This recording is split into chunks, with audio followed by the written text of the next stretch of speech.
So just 1 second and we'll be on Facebook. It's still going out for me. Just wanted you to know. In and out. It's probably skipping to the next person that talks. Is that what it's doing? I don't know. It's just going in and out. Because it says you're connecting to audio now.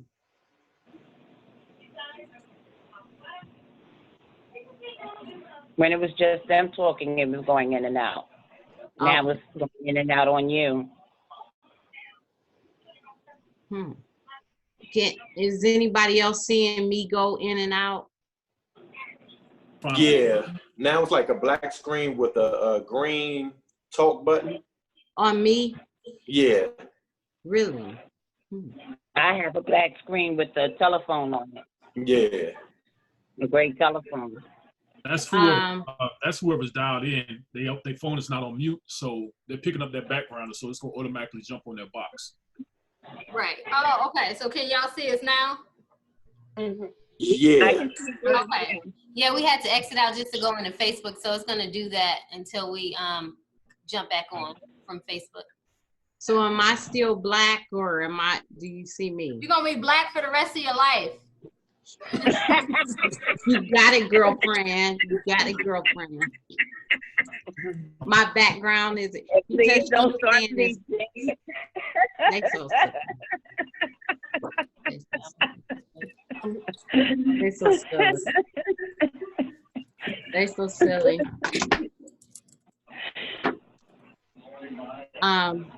So it's fine. It's not doing anything.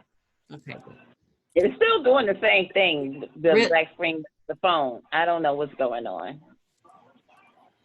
Paulina and Moya, I don't know if we might have to go back out because she said it's doing something funny. No, that's whoever dialed in. That's their phone number. Keep picking up the one who has the green box. The background. So every time you pick up background, it's gonna pop on their box. Okay. Yes. How's it now? As long as we can hear. I can see. Yeah, and as long as we can hear each other, then that's fine. Okay.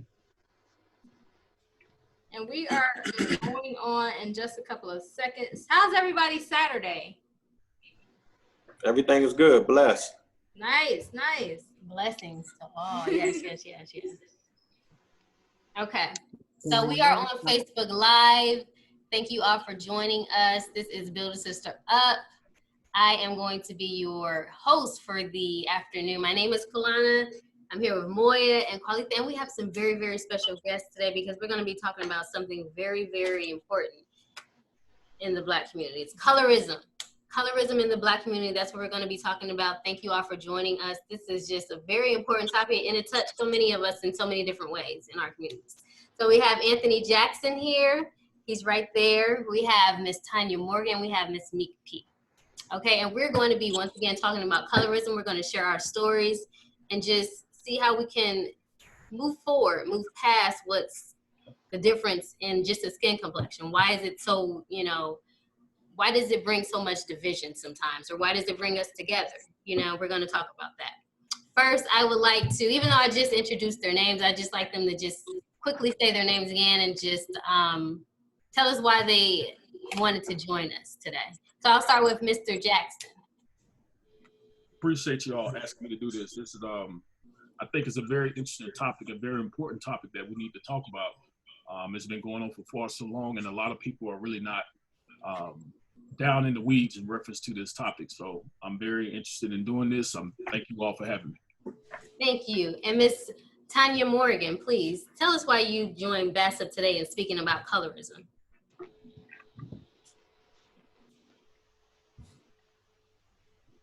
I think you're still on. Let's see. Not on mute. Oh, 1 second, Miss Tanya Morgan. We can't hear you.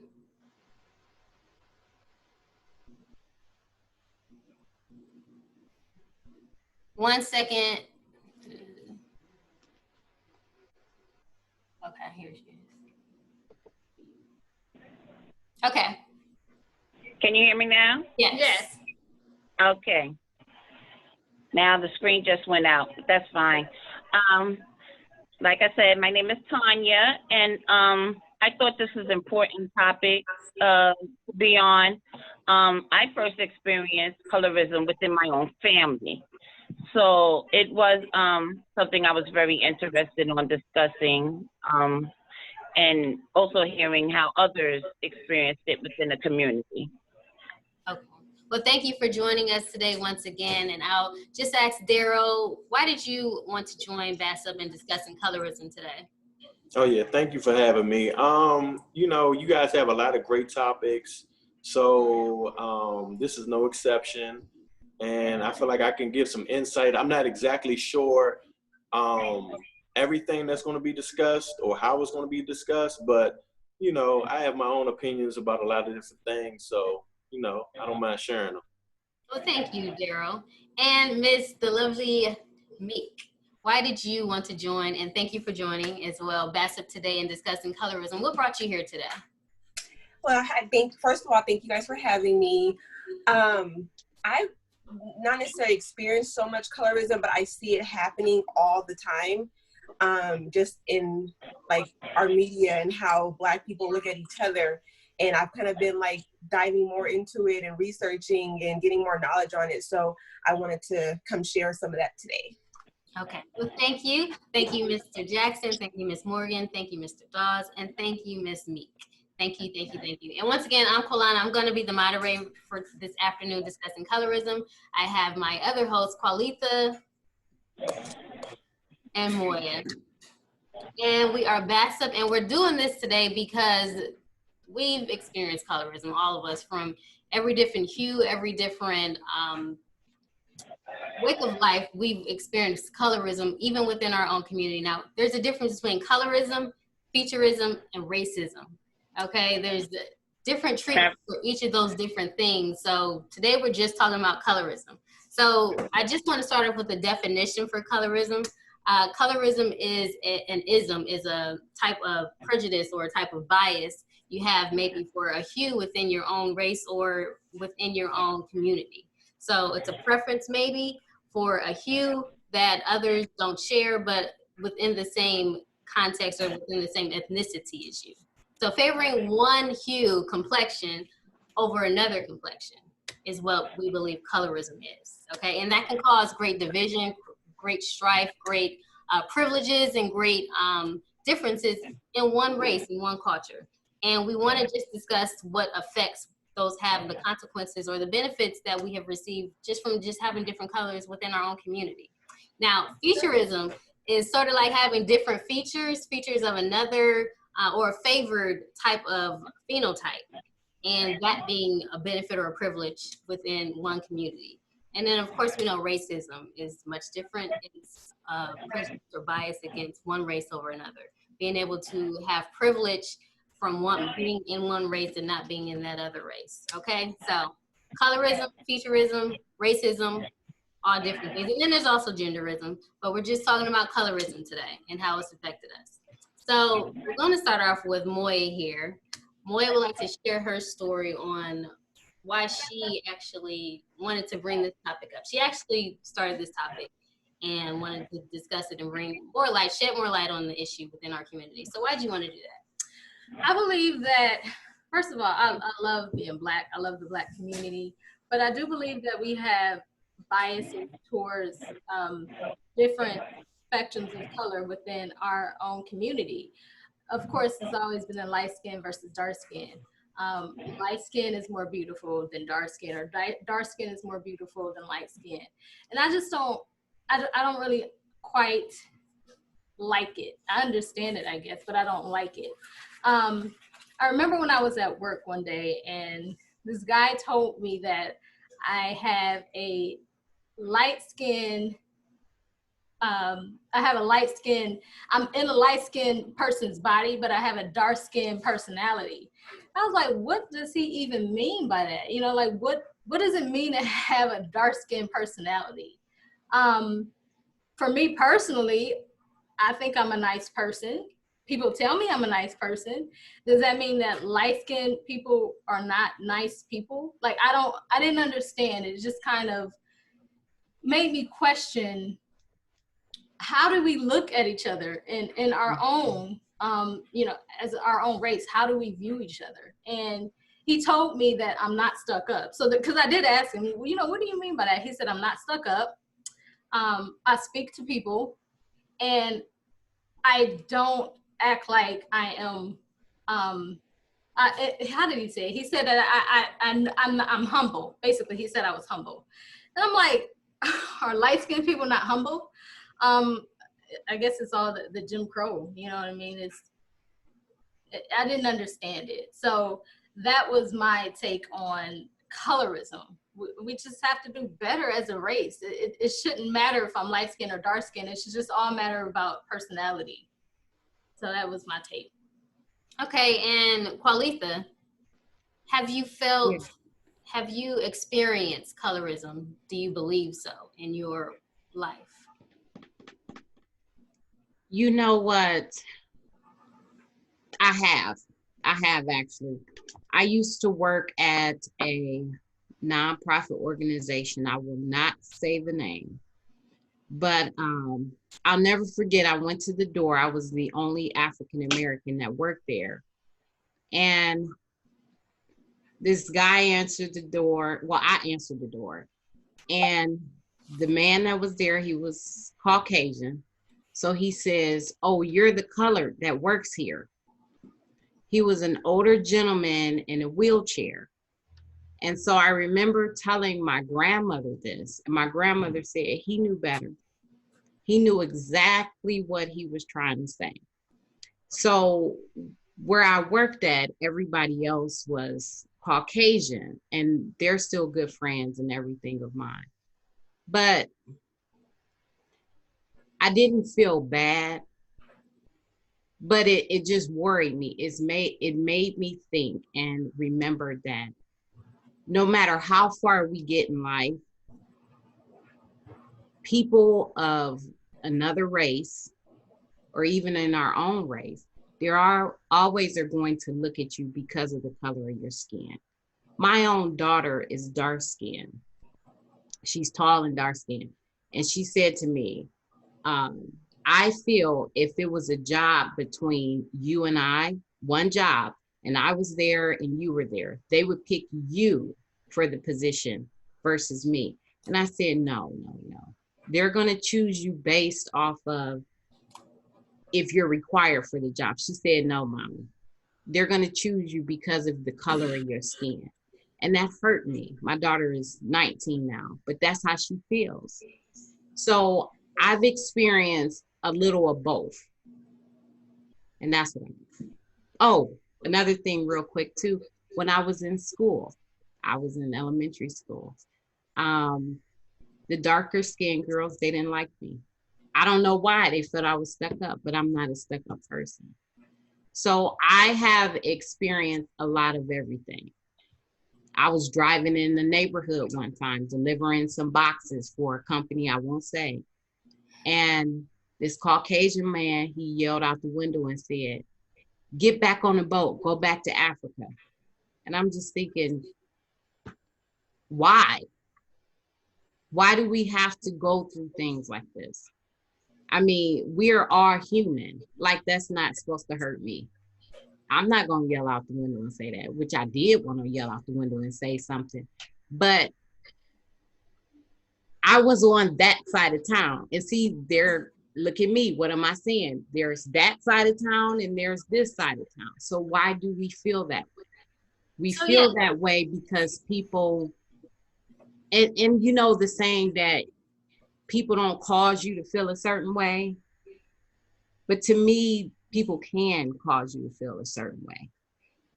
You see where I'm coming from? I do. So I thank you for that, Qualitha. I actually chose, and mine's gonna be very brief. I actually chose to be the moderator because I feel like no matter my hue, I haven't benefited or been discriminated against or held to a prejudice within my own community because of my color. So that's why I chose to be the moderator. I haven't experienced much of anything, I don't think, because of my color. That's what I feel like. But on the other hand, racism, different. I have been held to some standards because of racism. I've been held back from opportunities because of racism. But once again, there's a difference between racism and colorism within our own community. So that's why I felt like I could be the moderator instead, because I didn't feel like I would have much to speak on. But I have friends of different hues, from the lightest to the darkest, and I just don't see any, I don't see difference. I see the color. Yes, I see the color is different, but what I look to is my girls. I look to what their life is all about, how I offer them happiness or peace or whatever, and what they offer me. So when I see them, I see beauty. I don't say, hey, you cute dark girl. I don't say any of that. Or, hey, you cute light girl. You know he only likes you because you light skin. I don't say any of that to them, and they know this.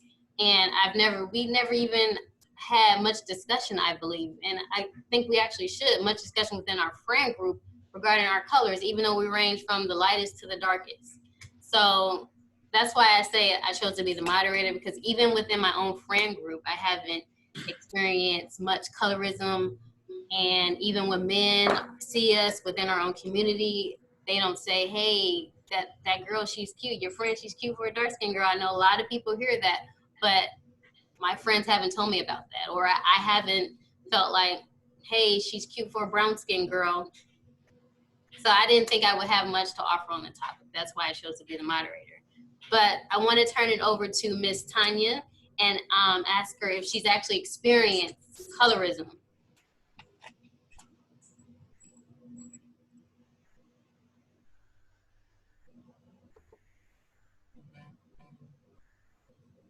Okay, I think we had to unmute you. Okay. Yeah. Okay. Okay, we can hear you now. Yes, we can hear you. Okay. Like I stated, my first experience with colorism started within my own family. My mother is a dark-skinned complexion woman, and my father was light-skinned. I was born dark-skinned. My younger sister was born light. I was born dark-skinned. My sister was born light-skinned. And growing up, I noticed my mother would favor my sister. And it took my father to bring awareness to her of it. And that was my first experience. Growing up amongst friends in school, among my peers in school, I was always at the top of the class, but because I felt of my color, I was not usually picked to go up to the board,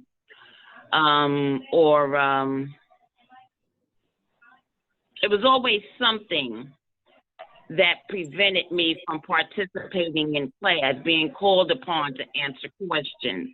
You know, the light-skinned black kids would get called upon, or the white kids would get called upon, but never me. And, you know, I always felt it was because of the color of my skin.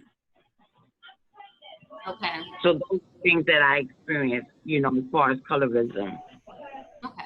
I do want to say, too, that the source of this may be from slavery and how we were treated as slaves, with the lighter hues in the house and with the darker hues.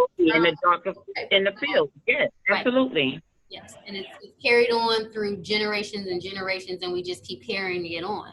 So, Ms. Mika P., I want to ask you, what has been your experience with colorism, if any?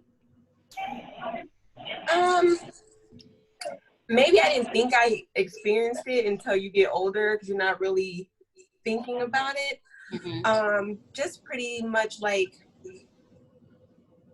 I guess I want to say it's not really towards me, but maybe me towards somebody else. Okay. Or, does that make sense? Yeah.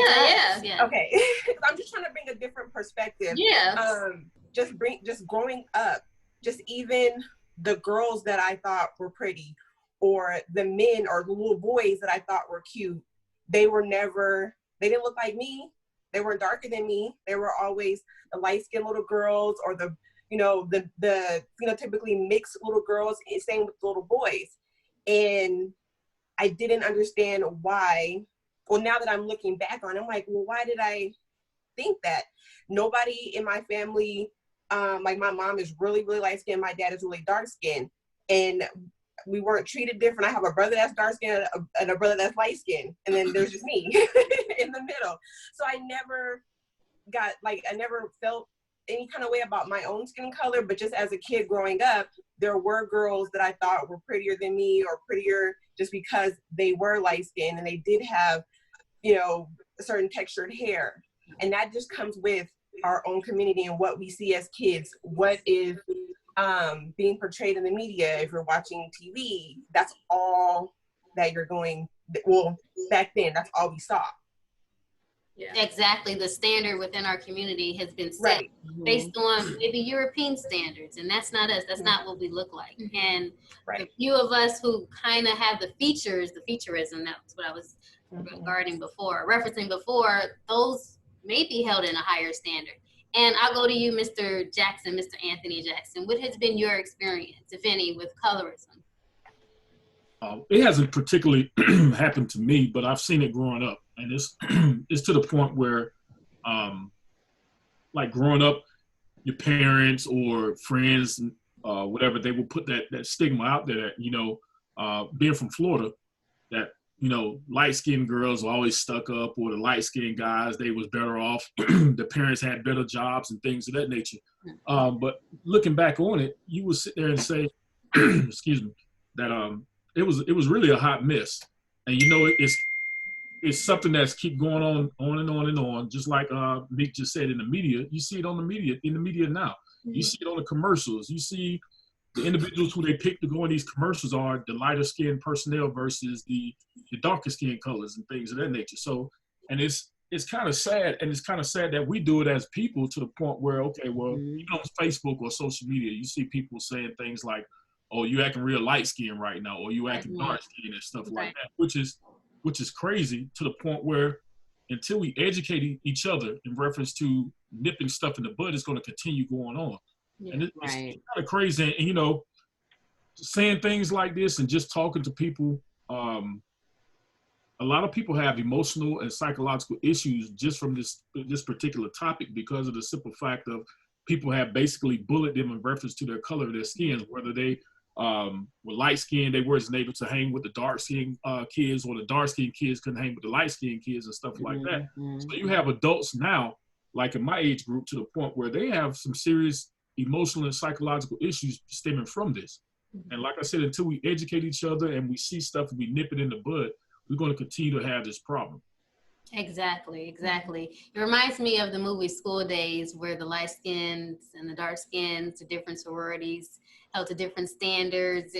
It was just a good movie to shed light on this topic. But Daryl, yes, please share with us if you have any. Now we see that your hue is your light skin, I believe. Okay, so what has been your experience?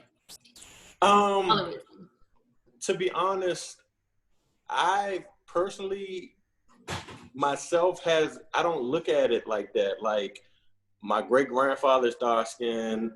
I got a grandfather who's brown skin. I got a grandfather that's light skin. But I have heard other people say things like people were just talking about before, like, "Oh, you acting light skin," or "pretty boy." But to me, that's just ignorance.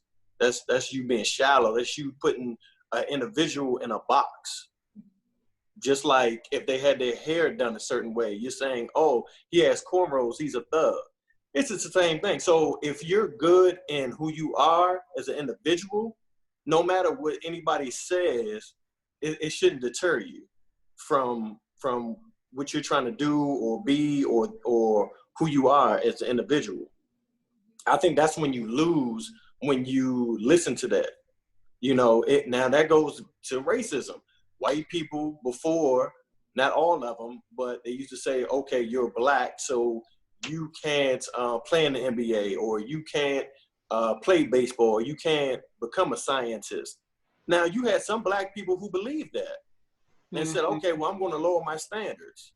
But then you had the other ones who said, "Nah, that's not me. I can think, I can do this, I can do that." And they went on and became successful. But I just think it's ignorance. You know, you can't box an individual. Like they say, don't judge a book by its cover. And that's the bottom line. True. And I believe too, just piggybacking off your point, that until we can't disregard our colors. Like we can't act like color. We can't say, hey, I'm colorblind. It doesn't matter the color of your skin. The color of your skin does matter. It's what you should actually recognize and cherish as opposed to hate. The more that you love a color and see it and actually see, yes, there's a difference, but so what? What's on the inside is what matters, not what's on the outside. Then you can't, you want to eradicate racism until then. Just like you want to eradicate racism, you want to eradicate colorism until you see, yes, we're different hues, but we should cherish the beauty of it instead of engaging in divisive activities, like putting up a standard of beauty that we can't even live up to because it's not our own standard to begin with. It's some other standard. So I think it's ingrained, it stems deep, it runs deep, and it'll take a lot to actually overcome it. But I do want to talk about some of the things that we can do to start recognizing different beauty and different hues, and what aspects of life helps us to do that and move forward. Like, can we engage in more, putting more people on pedestals of different hues, or putting different, or just recognizing where we come from, or just getting to know our history. Is that some kind of activity we can engage in to actually try and move forward from this? And I'll start with you, Moya. I'll go to your question, but I wanted to ask Ms. Tanya a question. You said that you had dealt with colorism within your own family. I want to ask you, how do you think it could have changed? What do you think your family members could have done to not show favoritism, I guess, within your own family? And has that affected you, if you have kids, or if you have, lighter kids in your family? Has that affected you to, want to treat the lighter skin or the dark skin any different? Well, between me and my sister, when we were younger, it did cause some damage. We would fight all the time and things like that. But as we got older, and my mother corrected herself first, we were able to change with each other. And now we have a great bond. We're always together. We uplift each other. And that way, it changed us in the way we raised our children, and our children are different with each other. My son is darker than her children, and they are like brothers and sisters, and they are awesome with each other. There is none of that between them, that was between us. And so that was corrected. That was broken amongst the children. And so, yeah, you have to first correct yourself, and then you won't have that stigma with your children. Exactly. So that's one of the ways we can move forward, is actually to recognize that it's a problem and to correct it. Exactly. You definitely, and it definitely will have an impact on you. Some might not realize it, or but it definitely will have an impact on you. But like you said, it came way back from slavery, and parents, they get it from their parents, and they got it from their parents, and it's an unfortunate thing that when you meet with someone that becomes an issue, even till this day. Yeah. And it's having an impact everywhere, even on Black-owned companies. Mm-hmm. Colorism is having an impact where they are paying their employees, darker and lighter employees, more than the darker employees. They're even in Black-owned companies, they're paying white employees more than Black employees. Right. Yeah. Right. That brings up a point to me. Yeah. Yeah, and that's because they're afraid that, you know, their white clientele will leave. They know the black clientele is going to stay, but the white clientele is going to leave. Mm-hmm. It's a real issue. It is. It is an issue, and it's so issue. yes, it's so deep. It goes back for many generations. Africa, I mean, everything. It's just so deep. So I do want to ask you guys, what are your thoughts on light skin privilege? Do you think that's a real thing, light skin privilege? Absolutely. Okay. Absolutely. I think that goes with, Carlita, what do you think? Do you think that's a real thing, light skin privilege? No. That's what I privilege within our community. Is there a privilege of color within our community? I mean, maybe because I'm not considered light skinned because I don't see a privilege. It depends. Like I said, some people may consider you light skinned.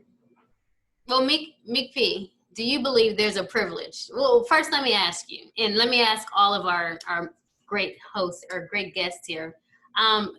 Do you place people in categories of color? Is there like a hue, a range of colors within our community? Is there a light skin, a brown skin, and a dark skin, or in a dark skin? Do you all see that, the variance of hues? I used to not, because where I'm from, it's either you were mixed or you were dark skinned, like even myself, dark skinned. But as you get older, you move to different places, you kind of like, or somebody told me that I wasn't dark skinned. So I'm like, okay, so I get it. There's this, there is layers to it. And I had to recognize that. And I had to recognize that someone darker than me, their experience could be different. Yeah. And so I have to acknowledge that. Just like we tell, white people, they need to acknowledge that, just because it's not happening to you or you don't see it, that it doesn't happen. Mm-hmm. So as long as we, kind of acknowledge that, even light-skinned women, they have a total different experience too, and it's not always good sometimes. So we just have to kind of acknowledge that it's there, and even if we don't experience it ourselves, just acknowledge like, okay, yeah, that I can see how that happened to you. Or I've seen it happen to other people. Okay. And with women and men, Black women and Black men, our color, our hue, our skin complexion plays a totally different role in our lives, the experience we may have in this walk of life. So I'm going to first ask the fellas, either one of you can take it first, but in your own experience, do you believe your color has played a role in your life, and whoever you have chosen to be a mate? Have you actually considered their complexion?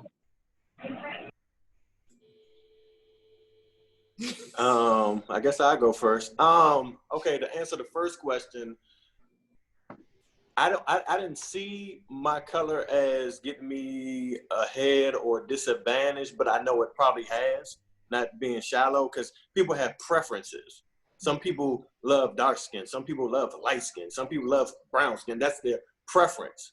So I might come along and I might not be their preference at the time, or I might be their preference. So in that saying, yeah, I had to have experienced it, but I don't look at it that way. I feel like even when they say white privilege, not all white people understand that it's white privilege. You like, oh, you got this because you're white, and they're like, what are you talking about? Mm-hmm. And then as far as a mate, no, because I look at the individual. I look at the personality. It's not about the shade. Yeah, I see you, but like I said, beauty comes in all shapes and sizes. So it's about the personality for me. What about when men say, oh, I love a chocolate sister? That's their preference. Black, or is chocolate dark skin? It's all about the individual. I think that's their preference, whatever they like. Okay. Normally they say that light-skinned brothers love to date dark-skinned sisters. And light-skinned sisters love to date dark-skinned brothers. Mm-hmm. Normally that's how it is. So do you think that have dark-skinned women been drawn more into you than light-skinned women? Well, yeah. I get light skin, brown skin, and dark skin. But I can say that. Yeah. And how about you, Mr. Jackson? I would say that to your first point, it is in the community, because if it wasn't, we wouldn't be having this discussion. So it is out. It's out there deeply. Even going back in the day where, you know, it was all, the stigma was that light-skinned women had good hair, or if you were mixed, you had good hair. Dark-skinned women, you had nappy hair, or whatever the case may be. So it's out there. But for me personally, I don't put people in that category, because I was blessed enough to, as soon as I graduated high school, I joined the military. And for 20 years, I was all over the place. And I had the privilege of serving with Black, white, Hispanic, whatever the case may be. So I was able to see everybody and be able to form bonds with different people, different background, different ethnicity and stuff like that, to the point where I wasn't able to put people in a category or to see colorism take place. You know, in the military, it's more of, can you do the job? What's your experience and things of that nature? That's how you advance. So I wasn't exposed to a lot of things that average person was actually exposed to, because of, we have rules and regulations that we actually follow. So colorism, racism, and all that good stuff, that will get you booted out the military, get you put in jail, and all this other good stuff. So I wasn't privileged enough to see that type of things unless it was on my own personal time. And that's when it goes back to our community and how we talk to each other and how we categorize each other. So you see it on a daily basis and stuff. And as far as picking a mate, no, I agree with Daryl when it comes down to preference. I think a lot of the times opposites do attract, to a point where you see a lot of lighter skinned men and women date darker skin. For some reason, it's just a natural thing where opposites attract. And you know, you do have the case where you have light skin on light skin, or dark skin on dark skin, whatever the case may be. But for the most part, I do agree with the brother in reference to saying it's just preference. People have their own preference, but at the same time, that preference could be what was ingrained in them before, or what they've seen before in reference to light skin privilege or dark skin privilege, or whatever the case may be, like that as well. So it can go either way. Exactly. And now, don't get me wrong, these colorism topics, they're actually in many different cultures, not just in the Black American culture. They're in different cultures. There's people in Africa who have beautiful skin who still like to bleach themselves. There's people in Jamaica that like to bleach themselves. And there's Asian people of all different ethnicities who prefer light-skinned complexions in their own culture as well. But it actually is just within each culture. But what's important to us is what's going on in our culture and how it got here and why we're here now, you know? So Moya, did you want to answer that question? Yeah, I do think it is a light skin versus dark skin thing. I think light skin probably can have more of a privilege. You know, that just goes back to my comment when the guy said that I had a dark skin personality. To me, that's still mind-boggling. I don't get that. But again, that's just the person. It's just the person that I am. It doesn't matter if I'm light or dark. I still have this personality. So I definitely do, like, what in his mind, you know, categorize light skin versus dark skin to make him think. And then again, that I'm jumping over the place, but that may have been his experience. Maybe he experienced something from light skinned women that, you know, didn't turn out right. And he just put all light skinned women in the box, you know, like all light skinned women have a stank attitude, rather than all dark skinned women have a beautiful attitude. But it's some dark skinned women too that have a stank attitude, just as much as there's some light skinned women that have a horrible attitude. So that right there, I don't think somebody's attitude should categorize them as how they are as a person. Okay, so one thing you did say, and I'll touch on two topics you said. So and Meek P said this too, we have to embrace each other's story. We can't say, oh, just because she's whatever hue, she didn't experience that. We have to actually acknowledge that, yes, these are real issues, and that opinion is her personal observation or his personal observation as well, and what went on with his life. And many others may have that, and we can't silence that for any reason, because it has to be shed light on. And I want to also say that it actually starts in our homes. Like Ms. Morgan said, we have to teach our children, yes, this is an issue you may face, but embrace your skin color and love your skin color. If we put us up on pedestals as children, then we'll start more and more to love this, and more and less divisive feelings and expressions may be exposed. I do want to say too, it may be a regional thing. Like up north, people might not care about the complexion. Down south, maybe you care about it more. Out west, it may be a certain phenotype or a look that is more preference. Let me, so why you said that, that makes sense, because when I lived down south, a lot of people did like the lighter complexion, because I guess down south they see more of maybe a darker complexion. So a lot of people did like a lighter complexion down south when I lived there. So maybe it is like a regional thing. Maybe down south they experience colorism, maybe than up north a little bit more. Mm-hmm. Have you guys seen that, Daryl? Yes, Daryl.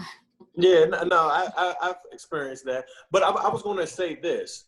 More than, what we're talking about, light skin versus dark skin, that I've seen there's a more serious situation in my eyes is different cultures and Blacks separating themselves as far as cultures, as far as Jamaicans, Africans, Trinis.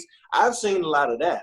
I've seen, that person's this culture, so this is what they are. I've heard Black Americans being lazy. I heard, Africans might feel like they're smarter. I heard just a whole bunch of stuff. And I feel like that's a division between us, that we're not one. And in my eyes, we are one.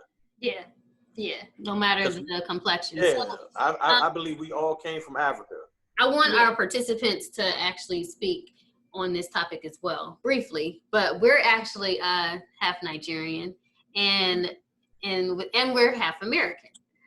So we know the things that Nigerians we know the things very, because our father is from Nigeria, and we definitely know and hear the differences that other cultures see in American culture. But what I will say is that our Nigerian family, they have so many different colors, and we haven't seen any kind of division about color in the Nigerians that come here. Okay, I will say that. I'll ask Meek, have you seen that? Have you seen division from within different cultures, but still within the Black community, but from different cultures, from colorism? And yes. Okay. Plenty of times, where one time I was in Vegas and I got in a cab. Well, first of all, I thought the cab driver was Middle Eastern, but he was East African. And he asked me where I was from. And I was like, oh, I'm from California. And he's like, no, where? I said, I don't know where I'm from.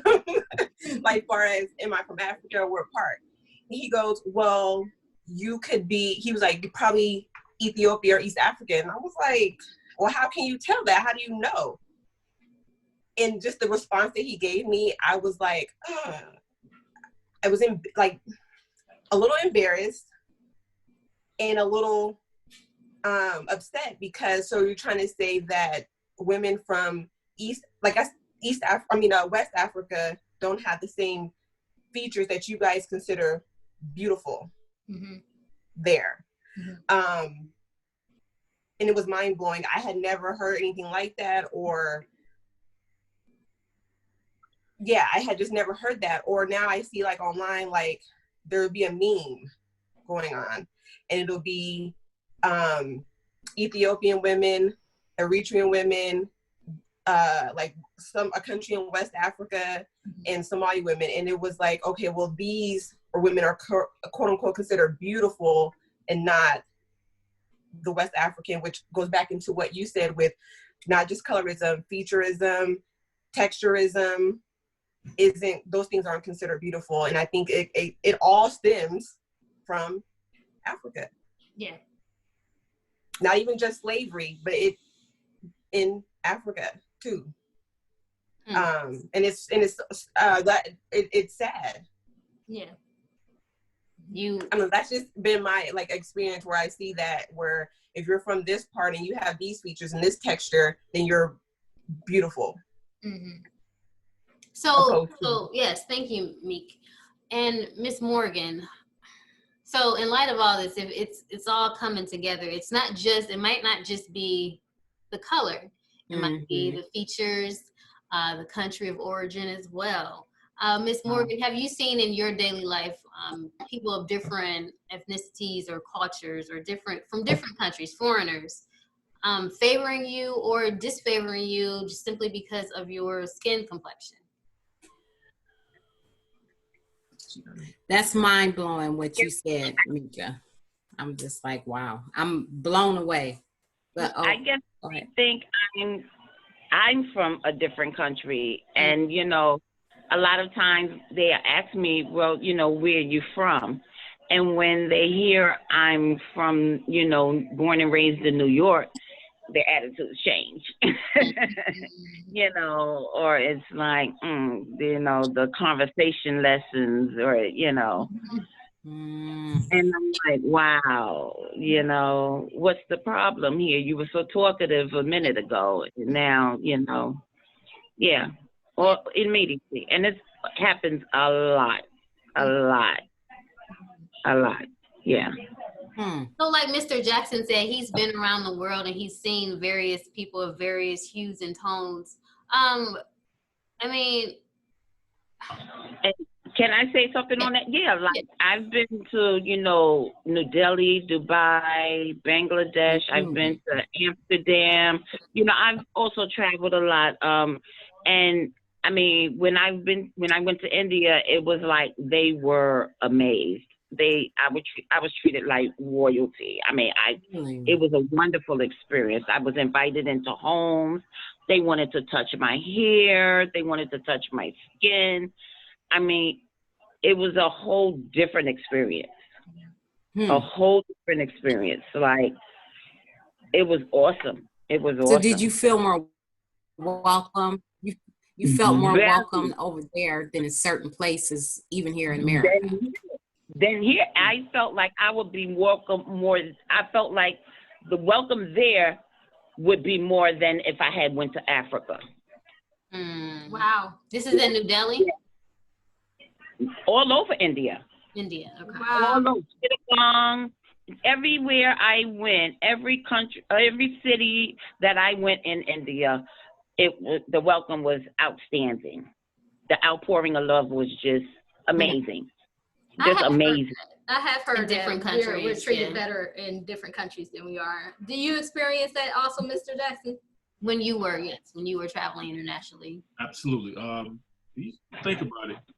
If you really think about it, we as Blacks, we the only ones that really do this crap to the point where we're bringing each other down. We are our own worst enemy, to be honest with you. So as much as we try to come together, as much as we try to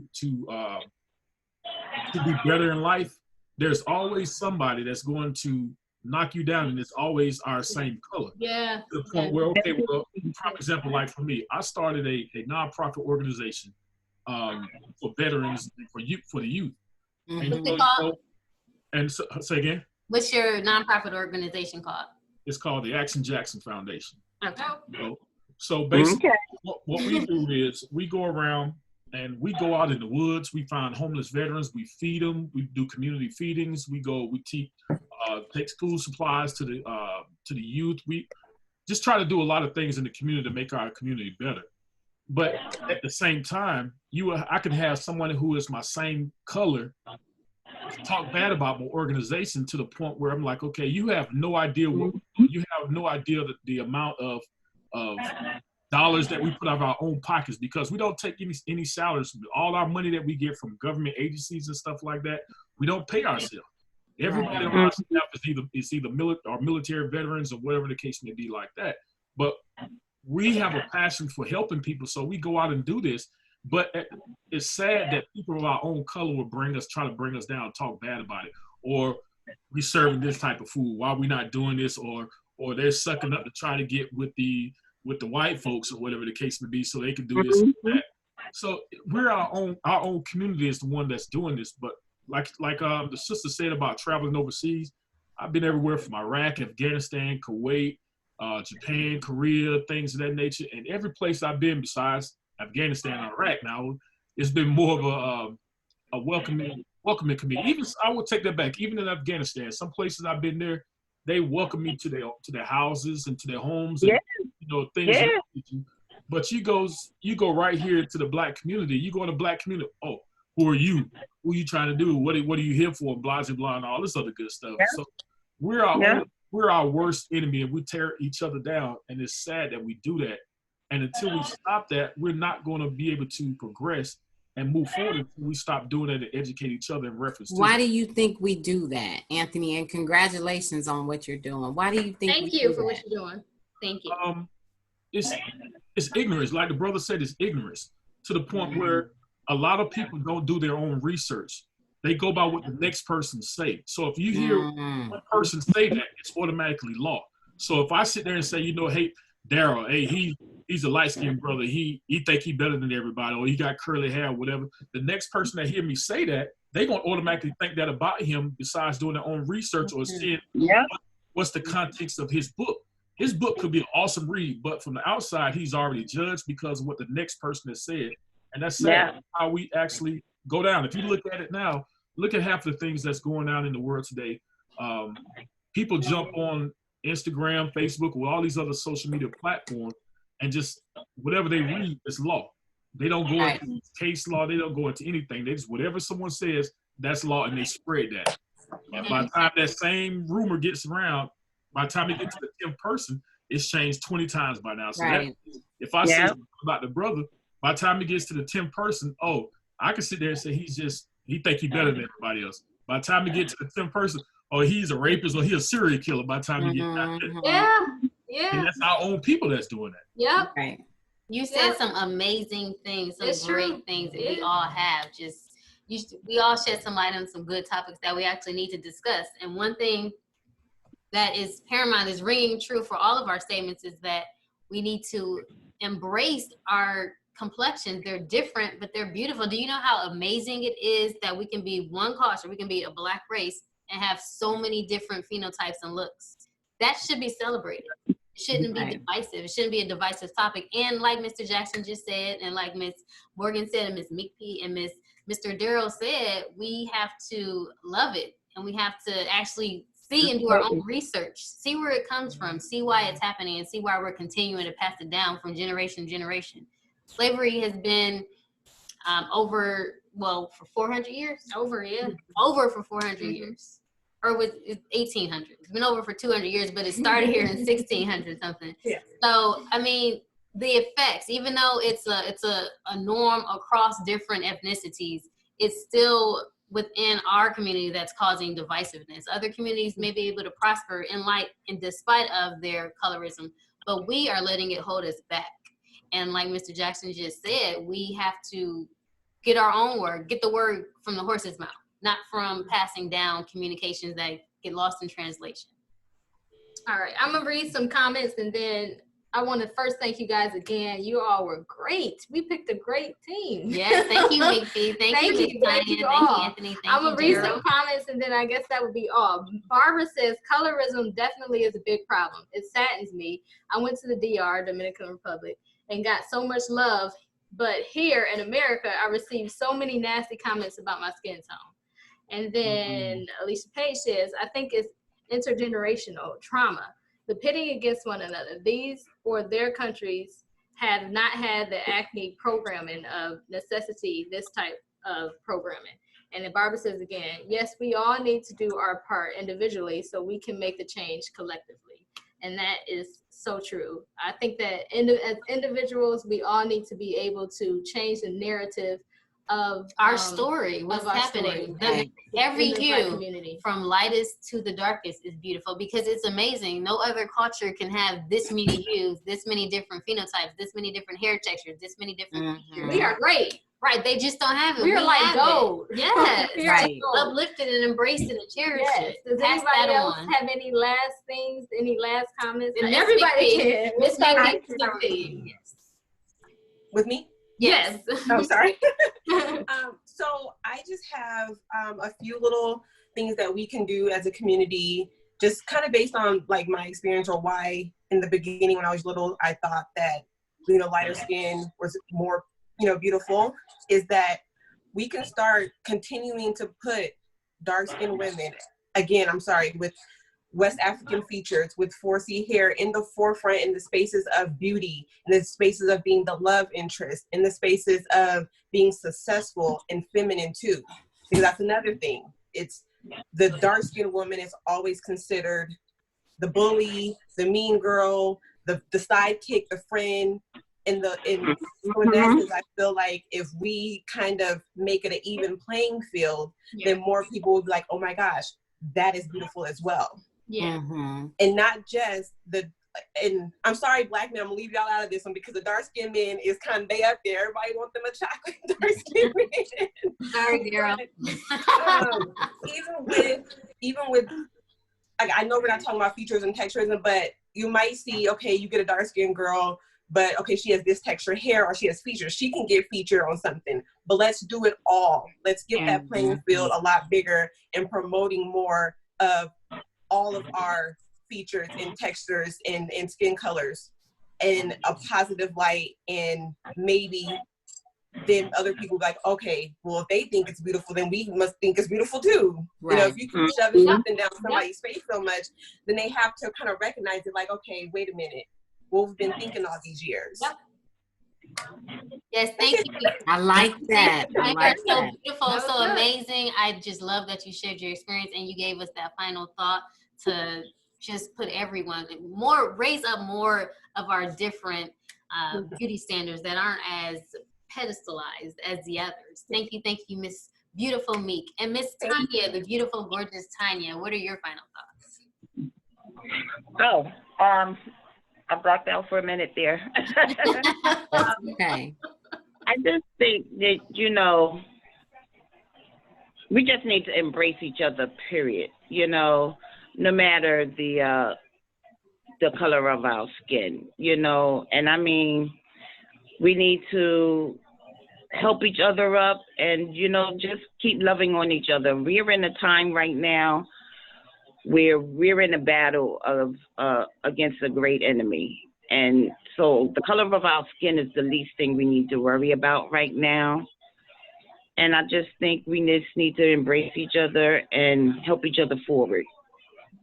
Amen. Thank you to the beautiful and gorgeous Miss Tanya. Your words are always encouraging, and you just did it again. Gave it some encouraging words. Thank you. And I'm going to do that in my everyday life. I'm going to just try and embrace what I can and just move forward. Stop focusing on color as much as I can. And Daryl, Mr. Goss.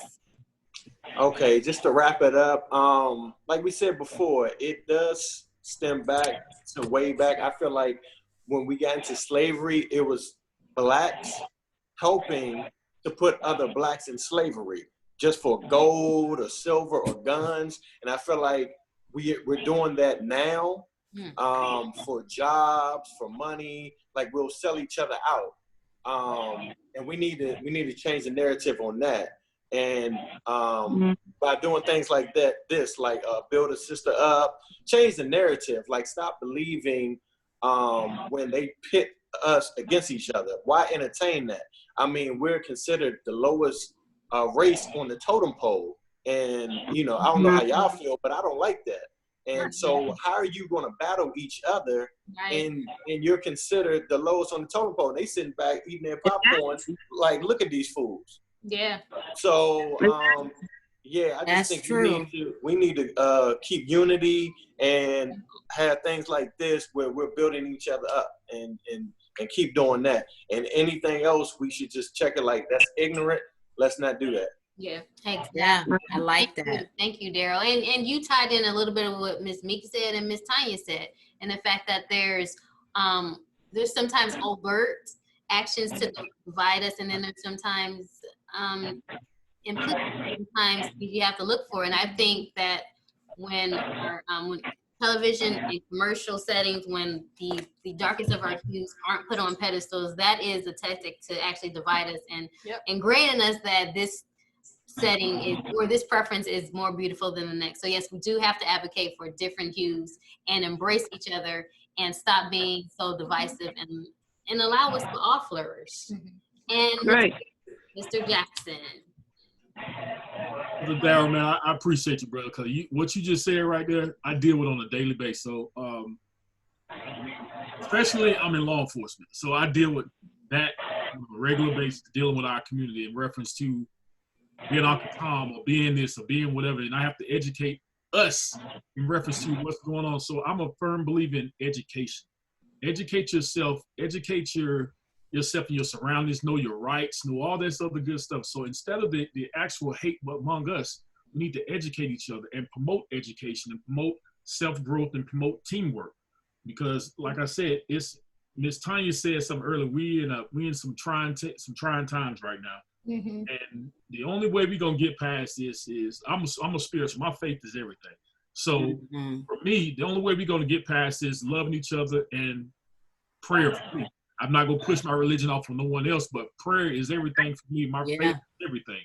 So to the point where we pushing that more than the self-hate, because if you really look at it, Big Brother, as we say, is pushing out a message for us to hate each other.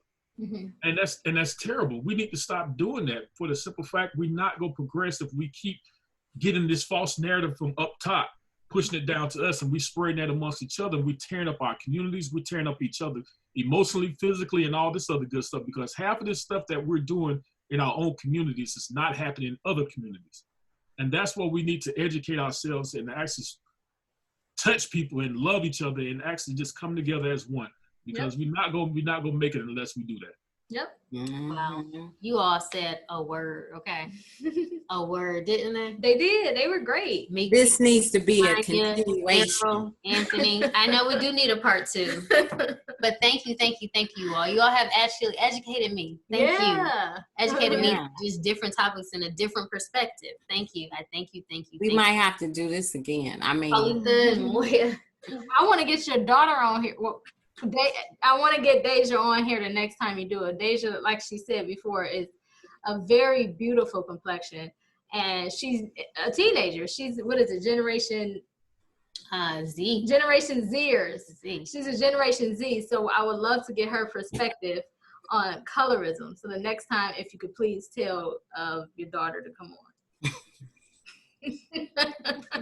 And what would you like to say to our guests? What would you like to say, Colita? You know what? I really want to thank you all from the bottom of our hearts, from Build a Sister Up, our hearts. This was beautiful. It was short. The time went by so fast. I don't know if you all. I know. I mean, I wish we could keep you on all day, but we can't. We would have to. We actually need to maybe even make some type of series, because this topic is so large. I mean, but you all are educated on a lot of different topics. You all shed light on a whole lot of different. You gave us more than what we thought, and we appreciate that. You gave us more than what we even wanted. Those are the characteristics of true leaders, and that's what all 4 of you are. Yeah, true leaders. And do you all have businesses to shout out real quick? Please shout out. I got Action Jackson already. I made a post for Action Jackson. Shout them out again, one at a time. Go ahead. Oh, yes, Miss Tanya Morgan. Would you like to shout anything out? 1 second. Let's see. Oh, sorry. Okay. I would like to shout out the Hope Foundation. It is another non-for-profit business out of New York. Okay. And what do you all do? What does your nonprofit do? Hope Foundation. It helps the community, the elderly, especially now in this time of the pandemic, children. It's run by my brother, Christopher Coleman, and he's doing a wonderful job, helping everybody with the pandemic. They're supplying all of their needs, tissue, sanitizer, anything that they're in need of. He's supplying mostly out of pocket. He's a hardworking man, taking care of his family. So all donations come through is definitely being put to a good use. Thank you. Thank you to you and your brother, Mr. Christopher Coleman, with the Hope Foundation for helping elderlies and those in need. Thank you. So if anybody in New York, they can get in contact with you. Is that how it works? If they need help or inbox you, or they can contact Chris Coleman. He's on Facebook. Okay. Also the Hope Foundation. Okay. And we have yours, Mr. Jackson Action Foundation. We have the Facebook page. And Meek, Ms. Meek. I am an esthetician and I own Plush Skin and Beauty. I primarily work on African American skin because we trust our own. So, and that's why I wanted to get into that business for us. Plush Beauty. It looks like you're in your shop, right? I'm sorry, what was that? Are you in your shop now? In my home shop, yes. Oh, it's so beautiful. I got one out in the world and I got one here. It's beautiful. It looks like you're in the shop already. Thank you. Plush Beauty. Now, where is that? Plush Skin and Beauty? Skin and Beauty, yes. Where is that? What city is that out of? Arizona. Oh, Like, yeah. Gilbert, Arizona. Yeah, I got a friend out there, so I'll be there. I'll see you. And Daryl. Okay, yes. I have a company called University Entertainment. I'm putting together the first annual college prom by combining all the HBCUs with all the PWIs to promote diversity, networking, unity. Look at there.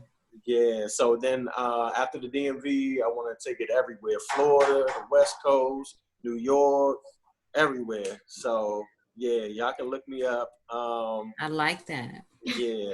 So hopefully after this coronavirus gets away, hopefully we can have that. Yeah. Okay. Yeah. So it's not virtually now, or it's just? No, not virtually now. Okay. I'm going to see how this corona goes, and Got it. if it doesn't get better, we'll have to try to go virtual. Okay. Yeah. Well, congratulations on that. And Daryl, you wanted to shout yours back out real quick again? Yeah. So University Entertainment. I mean, not Daryl. Sorry, Anthony. Oh, okay. Well, you can. Thanks again. I appreciate you. Yeah, it's the Action Jackson Foundation, and right now I'm in the process of packing up. I'm getting ready to move back to the DMV area, so I'm getting ready to branch out. So we're getting ready to start another location up in the DMV area. So looking forward to that. Well, welcome back to the DMV. We won't. I mean, Daryl, if you wanted to shout yours out again, because I guess. Yeah, shout it out again, because I did shout it back out again. Okay. University Entertainment. I'm putting together the first annual college prom, and I want to salute the brother Jackson as well. Yes, thank you, Mr. Veteran. Appreciate y'all. Appreciate you. Yes, thank you for your service. So that's Mr. Anthony Jackson with the Action Jackson Foundation. He is on Facebook. We liked his business page. He's the Action Jackson business page. Miss Tanya Morgan, her brother, and she run the Hope Foundation. They're helping elderlies and people in need of care during this coronavirus. Help her out, donate. Mr. Christopher Coleman is the person to contact if you wish to donate your services. Miss Meek. Now I'm gonna get out there to Phoenix. Are you in Phoenix? Or in Arizona? Yeah, I'm like 30 minutes, 40 minutes outside of Phoenix. Okay. So yeah. We're close. We're just out there 2 years ago, I think. Yeah, 2 years ago around the Scottsdale, Arizona area. So I'm going to check you out next time I'm out there. That is Plush Skin and Beauty. I love getting beautified. So I got to check you out. Come on down. I will do that. And Mr. Daryl Dawes, okay? He is doing the University Entertainment. He is having proms, adult proms, and I heard about this. Actually, yes, he's college prom. College prom. And I cannot wait to partake in that because Daryl is a good guy. He's a great guy. Thank you. All right. Likewise. Thank you. Daryl and Anthony, he's great. Everybody's great. Maya's great. Meek is great. We're all great. You all are not just great. Well, the ladies, you all are not just great. You're beautiful and amazing. Yes. Gorgeous. Thank you. You're welcome. So, ladies, you all have anything else to say? Qualita and Moya? No, I just want to thank you guys for you said that you would come on and do it, and you kept your word, and I appreciate that. You were on time and it rolled, and you all did good. I just want to thank you guys for that. Yes, you all are so intellectual, smart, and challenging. You challenge me to even think more outside the box, and I would like to say I'm a thinker. I'm very analytical. So thank you all for that. Thank you, thank you, thank you. Have a good day. We don't want to keep you all any longer. Yes. And we appreciate you all so much. And we might be Thank doing y'all. this again, Thank so you for check having your me. inbox. Okay, I'm down. All right. All Thank right. you. Y'all Bye. have a good one. Thank Take you. care. Bye. Have a good day, y'all. You all All too. Stop lying. Okay.